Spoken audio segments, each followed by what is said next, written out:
Christopher Hitchens is here, born in England, educated at Oxford. He has become a Washington insider, known for his prolific writing and for his wit. He's a longtime contributor to The Nation and Vanity Fair. His new book is called No One Left to Lie To: The Triangulations of William Jefferson Clinton. Explain to me your feelings about him and how you came to these conclusions, because you are as passionate about your animus towards him as anyone I know. Yes, I really don't like him. My little book is, in part, is an address. I hope it's got a general interest, but in part it's a reproach to the American left, to the American liberals, for falling for him and for defending him when, apart from anything else, he is an extremely, and always has been, a very extremely conservative person politically, but also because of his corrupt and selfish, and I would say mean, almost psychopathically deceitful tendencies that have done enormous damage to politics, as any honest person could appreciate them. I think it's been a tremendous sign of the degeneration of American liberalism. You come to, and that's been an argument really well worth having, because it's fratricide. I'm prepared to argue that debate. I mean, may have that debate with you in a sense, not debate, but pleased to engage you on it. But you say so many things that it's quickly to jump on them. One, you come at this from your own ideological position, which is where? Well to the left of Mr. Clinton. Well, to the left of most people, I think. So, I mean, you're not just... Well, to the left of The Nation, actually, which is where I started. The Nation magazine, and well to the left of traditional liberalism in America. Yes, I mean, whenever I go on C-SPAN, our old mutual friend Brian Lamb always asks me, are you still a socialist? I know one day he's hoping I'm going to say, no, okay, Brian, I've got over all that now, I left all that behind.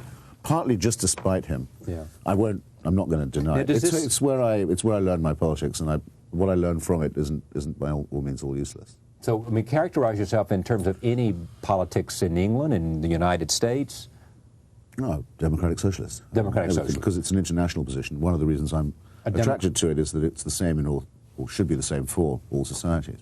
A democratic socialist like Tony Benn in England? I'm quite an admirer of Tony Benn. I have differences with him, but he's an honourable guy, and I know him slightly. Yes, yeah. That's not. I'm not a great admirer of Mr. Blair, who I think is one of those people who wants politics to be all things to all men. But I don't think is a mean person or a corrupt person. So the difference in Blair and Clinton, in many ways, the differences with Clinton, you see, are not political. They are to do with a ruthless, megalomaniac political style, and with a real self-advertised readiness for corruption and dirty work, which is what got me into trouble with him and his cohort. All right, well, let's Are we getting ahead of the story? Well, yes, but that's okay. I can begin at the beginning if you like. New Hampshire, I always suspected that Clinton. I always thought this new liberal Democrat, or rather, excuse me, New Democrat and Democratic Leadership Council, DLC, was a bit glib and a bit sordid, because if you, after 8 years of Reagan and 4 of Bush, to conclude that the main problem in American politics was that the Democratic Party was too much to the left, seemed to me a weird conclusion. And it was all based on saying, well, what we've really got to do is address the morals of the underclass. That's the real problem with this country, is the underclass doesn't behave well.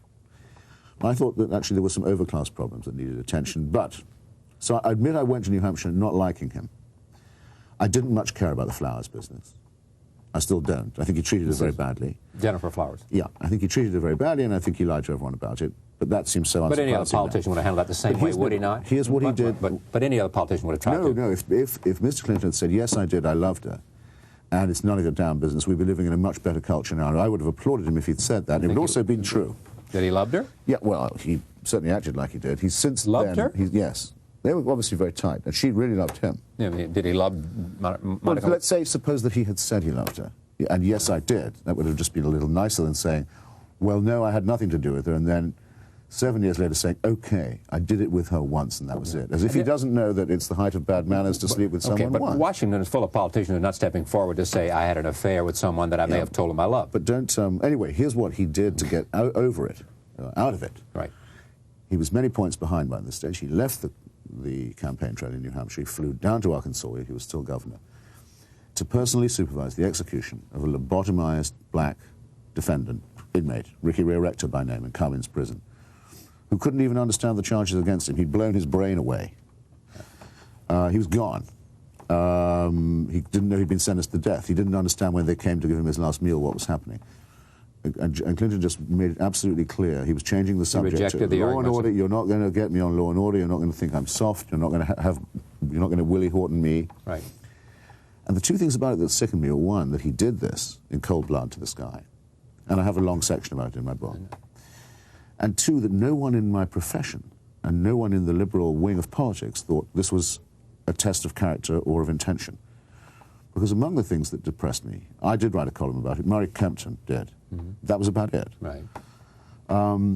What depressed me really was the suggestion it had of a relationship in the president's mind, or the then governor's mind, of a sick relationship between sex and death, that he would change the subject away from the illicit flowers love nest to the lethal chamber. Okay, but then you are putting, what you were doing in that case, I mean, you could make the argument that he should have been more compassionate, more sensitive in that issue, and you could make the argument that he did it because he wanted to firmly come down and make his position about capital punishment evident to all, and that he was tough on criminals and not compassionate about you imagine issues. Let me finish my point. I'm sorry. My point is that you are simply, you are reading motivation where you don't know as to the fact that he left Jennifer Flowers because he wanted to tie together sex and death.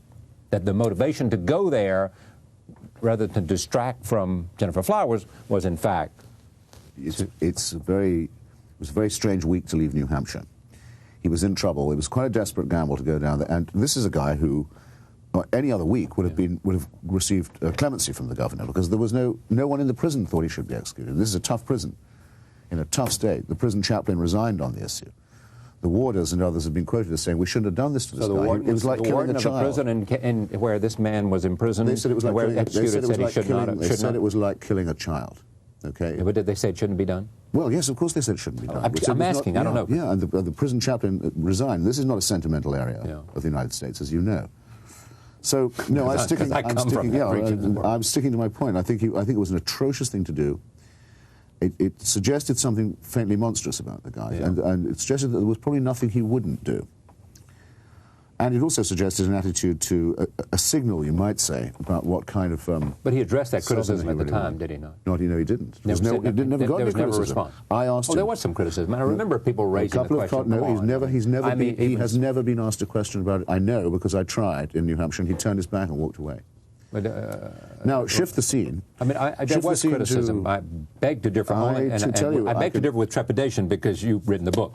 But there was no criticism of him at the time anywhere. I know there was. And let me phrase it to you like this, Charlie. Let me phrase it to you like this. If a Republican governor, an ambitious Republican governor trying to be president, had, in the course of a tough primary, returned to his home state to supervise the execution of a retarded, mentally disabled black man, the name of that man would be very well known. I think you'll agree. Agreed. We would know. I'm not arguing whether he should or shouldn't. We would know, all right. Ricky Ray Rector's name is practically not known at all. That's in a sense, my point. Your point also is this for you is it shows the betrayal of the liberals. Is a defining what? This act was for him a defining insight into his character, and what else? Well, I thought so, and I thought it showed as I say, a creepily sadistic attitude, and a willingness to bid for the racist subconscious as well in the electorate, to say, look, don't call me soft. I can snuff this black guy who doesn't know what the charge against him is. Willingness to bid for that. A willingness to get really rough when he was already engaged on lying on another front about Miss Flowers, in changing the subject, and what I consider to be an eerie and unattractive ability to get liberals to keep their mouths shut, which they shut them then, and they've kept them shut ever since, about that kind of calculation and what it entails. Because liberals, I assume the indictment here against liberals and then the Democratic Party is that they made a cop-out because they wanted a Democrat in the White House for all the spoils that come. Roughly speaking, yeah. That's it. That was the deal they made in their own. Yeah. And Republicans are prepared probably to do the same thing in the year 2000 in terms of accepting someone less conservative than they'd like to seek because they want to be back in the White House. Correct? That's one element of triangulation, and it's also sometimes called, traditionally that was called the lesser evil theory, where you simply say in advance, well, this guy, I'll vote for whoever the nominee is, but it's a pretty arid form of politics, and there were better people running against Clinton for that nomination. I think many people could have taken Bush that year, as a matter of fact. I don't think it took Clinton to do so. But however, you have identified the way in which people console themselves. You've identified the way in which people explain these things to themselves, yes. Justify them to themselves. It's a political compromise. Yeah. I give up principle that I may believe in because of... But you had other... They grant themselves the principles, of course, but only in order to give themselves the right to sell them out. Yeah. They may not have had the principles to start off with, actually. Not always true that they did. I'll go back to your point. You're saying that this book is, in fact, how liberals, in a sense, lost their soul because of Bill Clinton and wanting to see him in the White House. And B, that Bill Clinton is, you know, for you, almost the embodiment of all evil. Well, I think he's an abnormally ghastly individual in every respect, yes. In every respect? Every respect, yeah. Because he lies about? Because he lies about everything to everybody, no one left to lie to. Everything to everyone. Which is the title of the book. Yeah, he uses his daughter as a prop, he uses the help as comfort women, and then uses public money to defame them and blackmail them. Using daughter as a prop. I mean, name me a politician, I could name lots of politicians who have had their family out front, you know, as part of their wholesomeness. Yes, fair enough. I mean, that's not unknown. And that's using family as a prop. Suddenly to take Miss Chelsea across, look, let me put it like this. I mean, suppose that one had got oneself into some indiscretion of that sort. Right.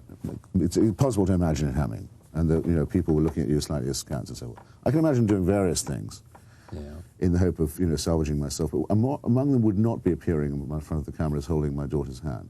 I know I wouldn't do that. Okay, but I mean, for the first time, I hear you and I could both disagree. You and I could both make the same judgment. Call me old-fashioned. There are some things I just won't do.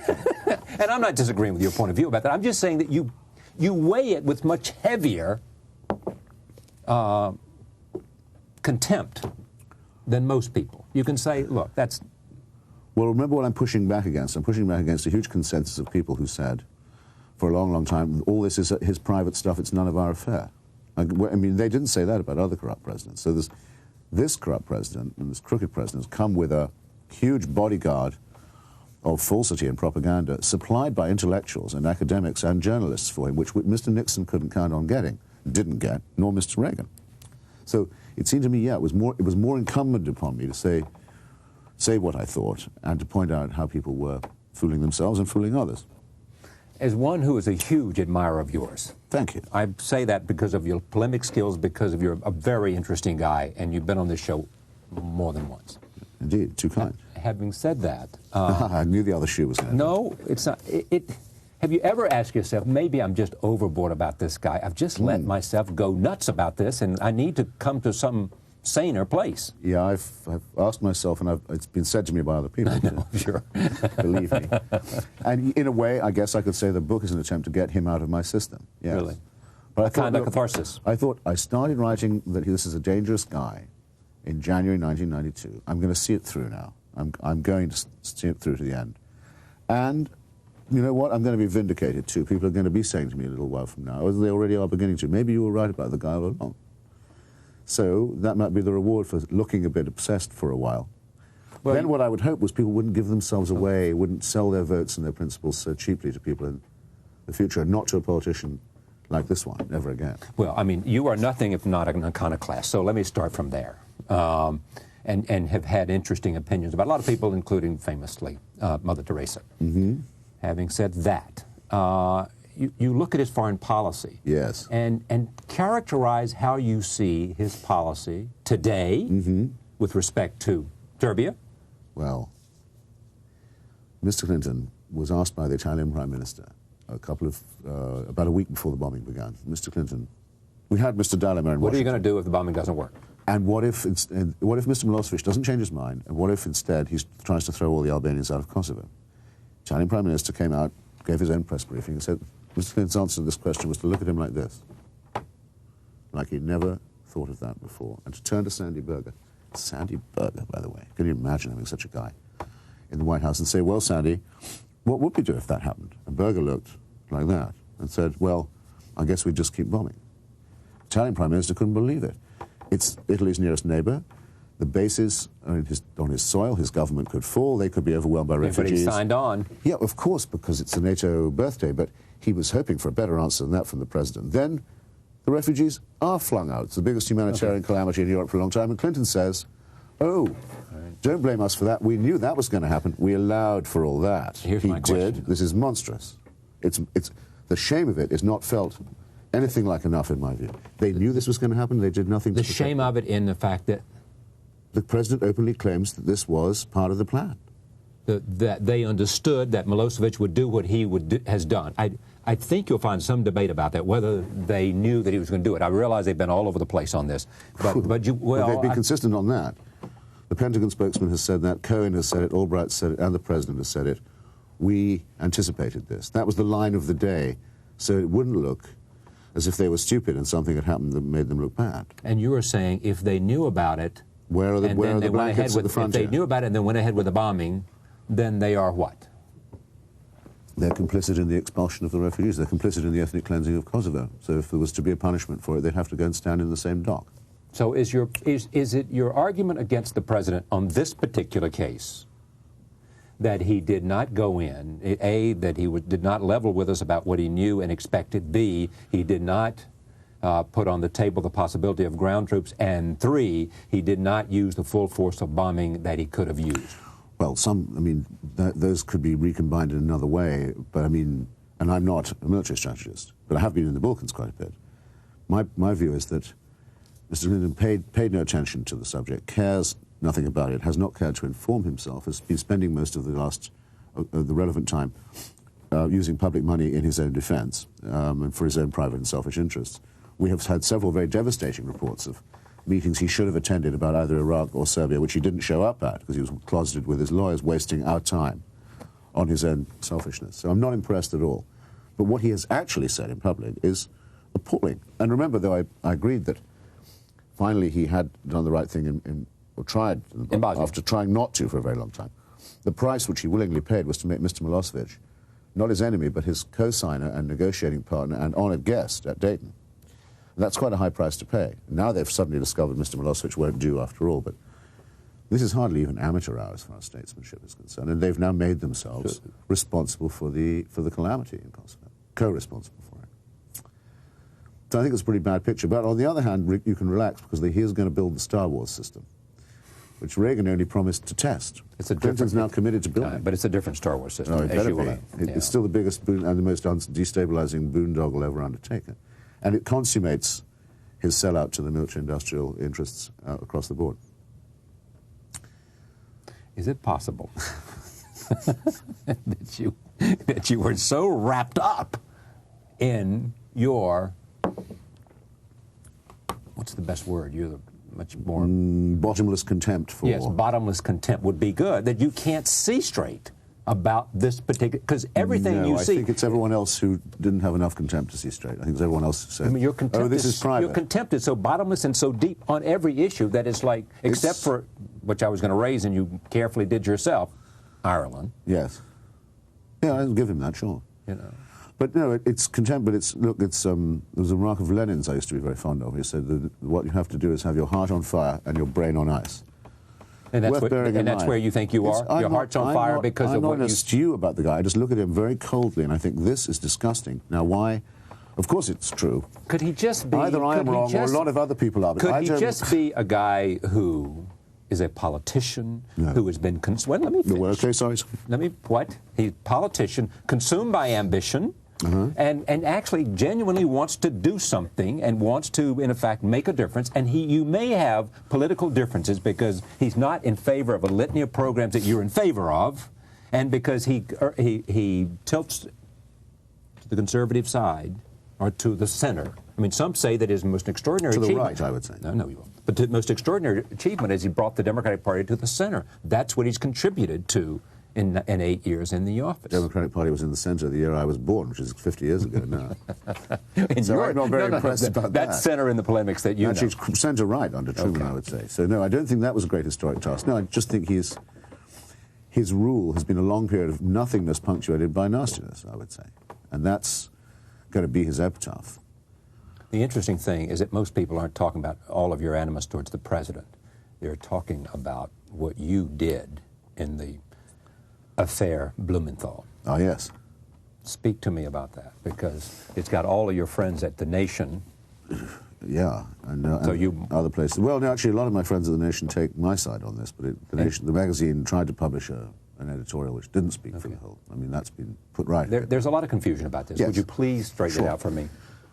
One of the things that Mr. Clinton does when his comfort women don't suit his purposes any longer is he arranges to have them defamed. You know, Jennifer Flowers was called a liar and a gold digger and all of this. And I won't take you through the whole story. Everyone knows what I'm talking about. In the Lewinsky case, before they knew she had any forensic evidence, they put out the story that she was trying to blackmail the president, that she was saying to him, if you don't sleep with me, I'll say that you have.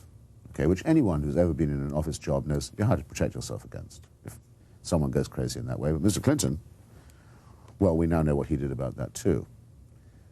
Now, it bears on the question of obstruction of justice, because we know that they tried to find her various public and private jobs, public sector and private sector jobs, to secure a perjured affidavit.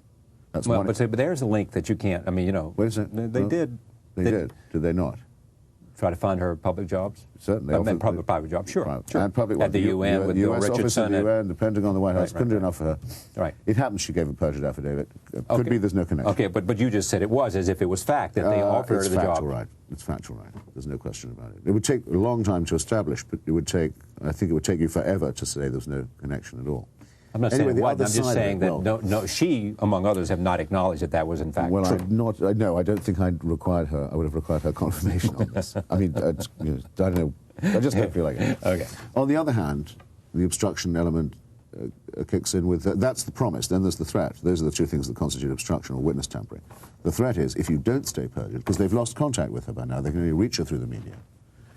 If you don't stay perjured, here's what we're going to say about you. You will be held up to the whole world by the most powerful man in the world as a blackmailing minx. As a stalker? There's been nothing you can do about it because they didn't know about the DNA. The commonplace word for that that's now been accepted is the stalker theory. Right. The president told Sidney that story.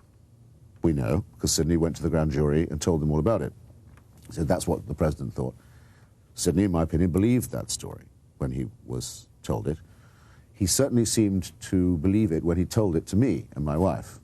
At lunch. At lunch. So it was... the moral of this story so far is make sure when you go into these kind of meetings, you take your wife with you. Yes, I'm very glad the missus was there, but I think I would have... Don't think, well, yes, she's also a journalist. A confirming witness is good. She's also a journalist. Right. So it was embarrassing for Sidney, I imagine, and very upsetting for me when I discovered that, well, the line of the day in the White House, from Charles Ruff, the chief counsel, all the way on that, was that we don't know how this story got in the press, and certainly we have no idea how the president's version, as told to Sidney, gets into 500 newspapers. Well, I thought that this is ridiculous. And I had said so very often. And I knew many, many other people in Washington. Actually, I didn't know many journalists who had not heard from Sidney or others this story. It was commonplace and common knowledge. I thought, well, why should they get away with yet another lie at this stage? And I wrote about it in an English newspaper. I didn't say who the White House person was at the lunch, but anyone could have guessed. So when the House Judiciary Committee came to me and said, we know what story you've been telling, and we know, would you say it again under oath? I said, sure. What are my alternatives? No, I won't. Take me through that again. When who came to you? The House Judiciary Committee came to me. In the person of whom? In the person of a woman named... Their chief investigative counsel is named Susan Bogart. Okay, so Susan shows up and Ms. Bogart shows up. Calls me up, says, look, is it true that you've related and, in one case, printed, I forget if she mentioned printing it or not, but related, have knowledge of this story? I said yes. I've by then told that to anyone who called me. Right. Who would make an exception for the House Judiciary Committee. Walked me through the story. She said, well, would you put your name to it under penalty of perjury? And I said, well, I wouldn't need to be put under penalty of perjury. I would just repeat that I think it's true. But there are legal forms to be gone through, and it meant I was asked to execute an affidavit, which I did. The alternative would have been to say, I don't know what you're talking about, which wouldn't have been true, or no, it's not true, which would have been a lie, and a lie that would have protected Mr. Clinton. So it seemed to be pretty obvious what I ought to do. The problem was this for me. I said to them, look, it's Clinton who's on trial, right, not Sidney. This is evidence to show that the president has caused his deputies and underlings with public money on our dime to spread defamation of truthful women witnesses. They said, yeah, that's right. I said, no one else on trial here? No. The president, you remember, said he didn't even watch that trial, didn't watch his own trial, sent deputies in to sit for him, sent his friends and colleagues in to do that for him. So I said, okay, but I will not stand by this affidavit if you use it against anyone else. I'll repudiate it. They can't give me any guarantees, but I know they heard what I said. I would do it again. You would? I sure would, yeah. Now, I don't know the answer to this, so I'm just asking. What options did you think you had? Suppose you had said to this person from the House Judiciary Committee, I'm a journalist, I'm not going to answer that question. What would she have said? She'd have said, fine. That's what one person I know did say when they asked. I'm a journalist, I'm not going to answer the question. Now, what's wrong with that answer? It's just copping out. It's saying that I have to live here, I'm going to go along and get along. It's more trouble than it's worth to me. Perfectly, it's defensible, but I didn't want anyone thinking that of me. And I also thought that it deserved to be known, since it had been denied in the well of the Senate by the President's chief counsel, that these people were knowingly lying to the Senate and to the public. And I had possession of that information, which I had not been asked to keep to myself.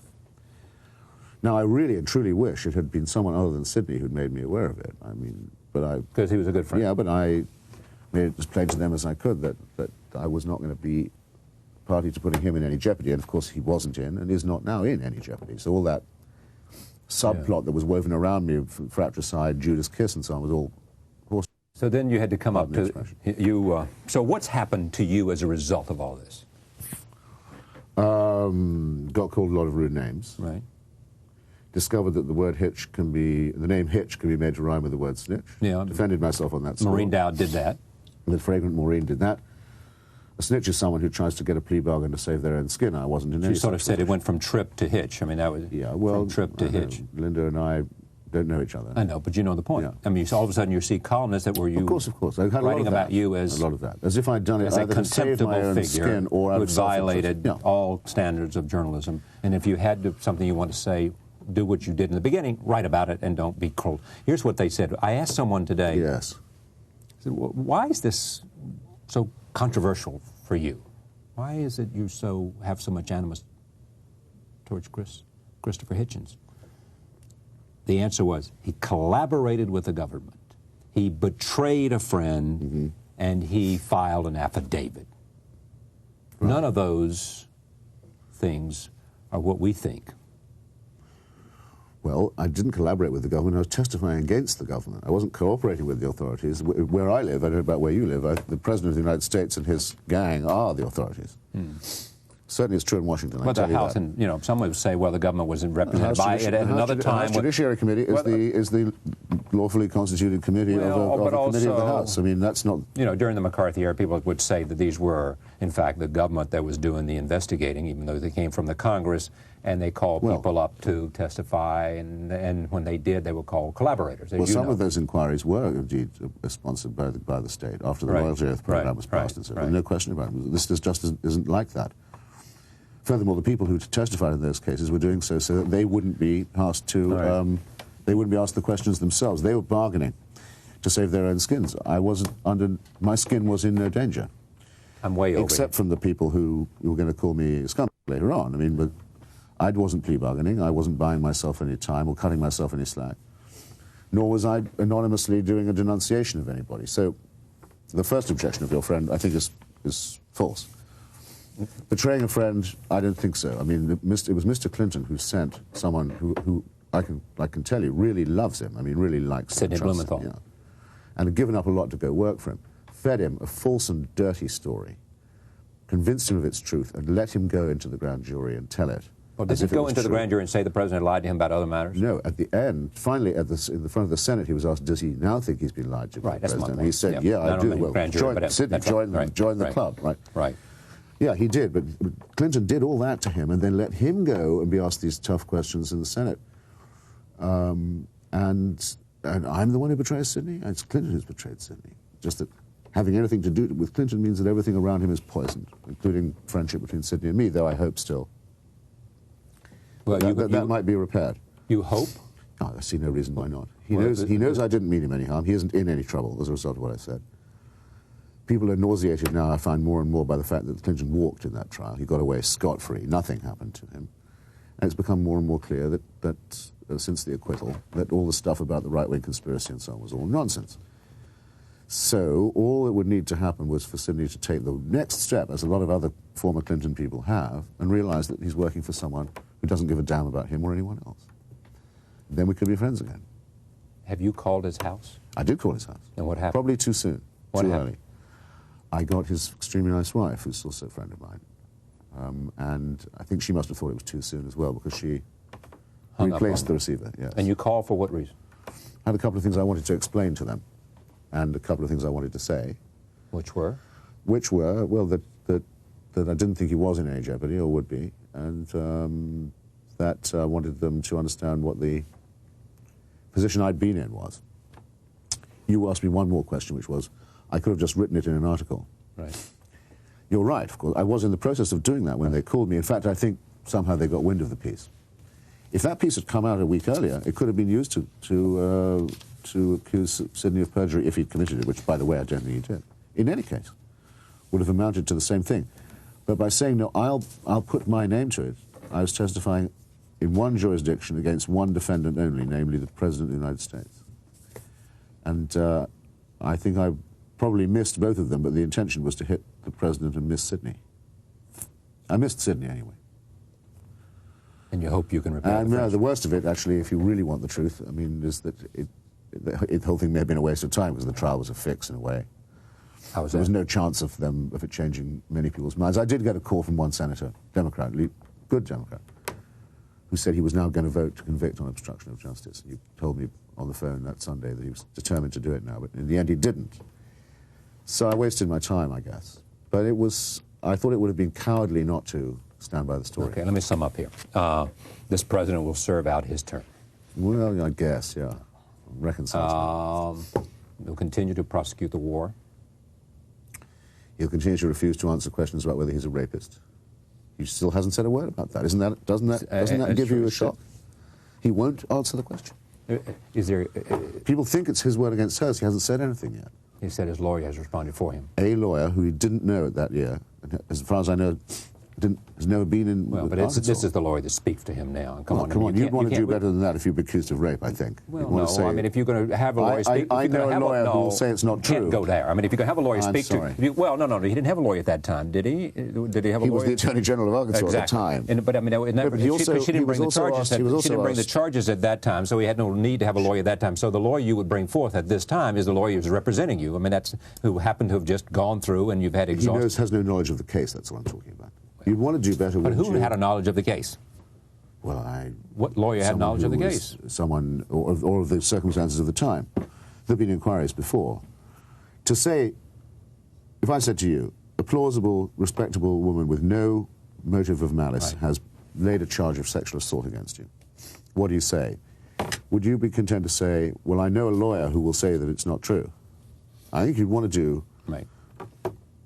Male self-respect would make you want to do a little better than that. Of course it would. No, well, you notice, by the way, it doesn't matter because no one is asking Clinton these questions. So he doesn't have to keep refusing to answer. And the same argument... I can't believe the laziness of the press. The same argument could have been made about Lewinsky from the beginning. I mean, you would say, why doesn't someone come out and defend and make the position clear early on? Mm-hmm. That argument was made at that time and was also made, and you make it now. Well, he did deny that, of course, but he was lying through his teeth. But then, yeah, but it wasn't denied in terms of full questioning no.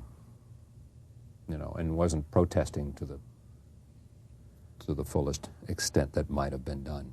Although it was a protest, but it was short. And my point again, No One Left to Lie To, is this book by Christopher Hitchens, who states out clearly his feelings about the President of the United States and also the business with Sidney Blumenthal, an aide to the President in the White House and a friend of Christopher's who he hopes will be able to regain the friendship at a future time. Most journalists seem to want to lecture to you. Well, I think a lot of people didn't like me anyway. But well, it was a field day. That's a whole other show. Thank you, Christopher. It was a pleasure. Christopher Hitchens. When we come back, Tony Bui, the filmmaker, has just made a very interesting new film called 3 Seasons.